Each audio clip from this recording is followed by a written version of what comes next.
Hey there guys, how are you? So before we talk about these damn dirty apes, I have a question for you. Do you like popcorn? Do you like movies?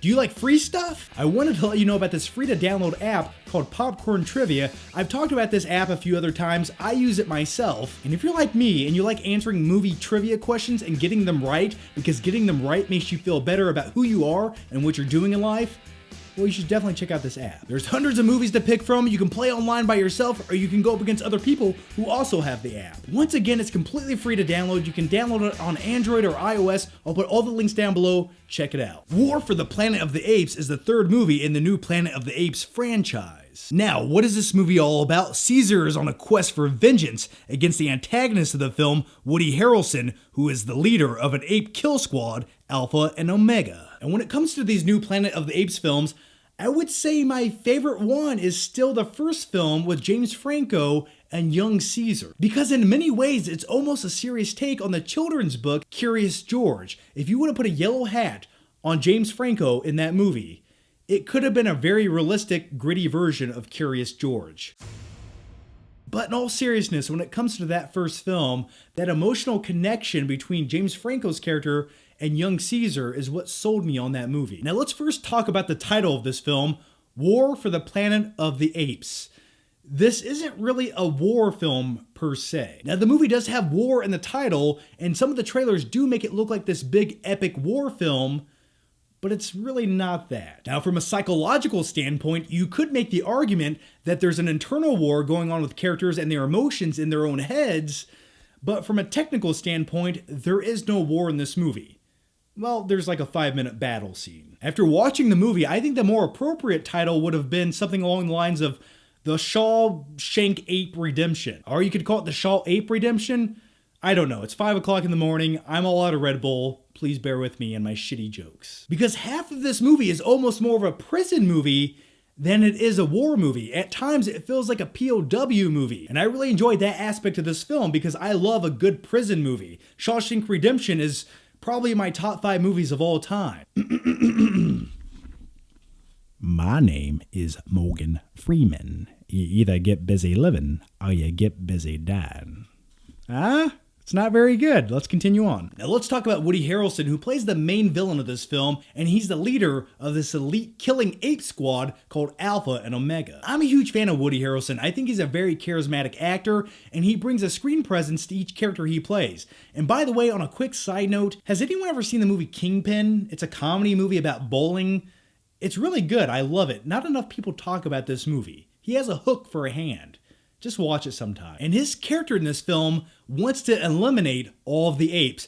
And by the end of the film, you can understand his logic and you can understand his mindset. And at one point in the movie, you think to yourself, I see where you're coming from. I can almost agree with you because it's either us or them. And there were things I liked about his character, but I thought as far as Woody Harrelson goes, playing this character, I thought he felt reserved. I thought he could have chewed up the scenery a little bit more than he did. I wanted to see his character fly off the handle at times and give me a truly memorable performance. Not that it was bad, I just don't think it's memorable and it's going to stand out as far as a great villain of all time. And that's what I thought they could have done with him playing this role. Ape, no, kill.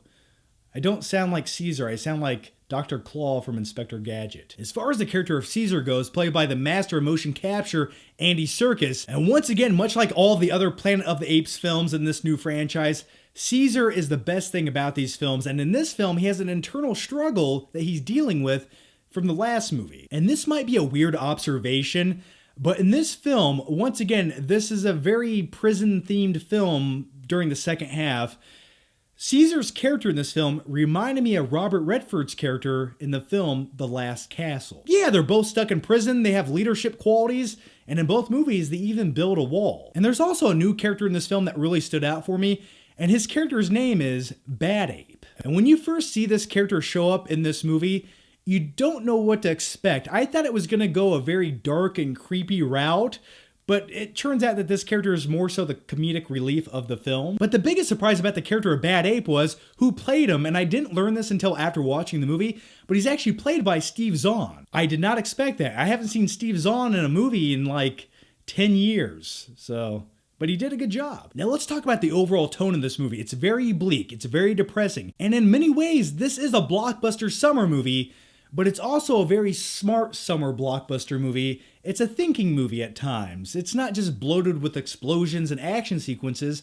There's human emotions, and by humans I mean apes, and by apes I mean CG apes. But the thing that this movie does so well is it makes you care about those CG apes. Now, as far as my negatives go with this movie, I would say during the second act of the movie, where they actually get to their destination, that's where the movie completely stops and stays. And it almost feels like they're milking it. It's not to say that the third act of the movie's bad, it just really feels like they're dragging everything out, and I feel like they could have condensed some of the things into a shorter amount of time to do something else with. And also throughout the movie, on the human side of things, there's this imposing threat coming, and they keep talking about it and building it up, and when it finally happens, it's like, oh, I blinked my eyes and it's over. Now, here are my final flicking thoughts on War for the Planet of the Apes. This film does a very good job as a conclusion film to this new Planet of the Apes trilogy. By the end of this movie, I feel like everyone had their arc, everything was laid out how it should have been, and it still leaves room for future movies. But at the same time, the movie does take a few chances, and it doesn't necessarily play it safe, and I enjoyed that. But once again, I would have really liked to see an actual war go down. I would have liked to see apes building equipment and just really fighting for their survival.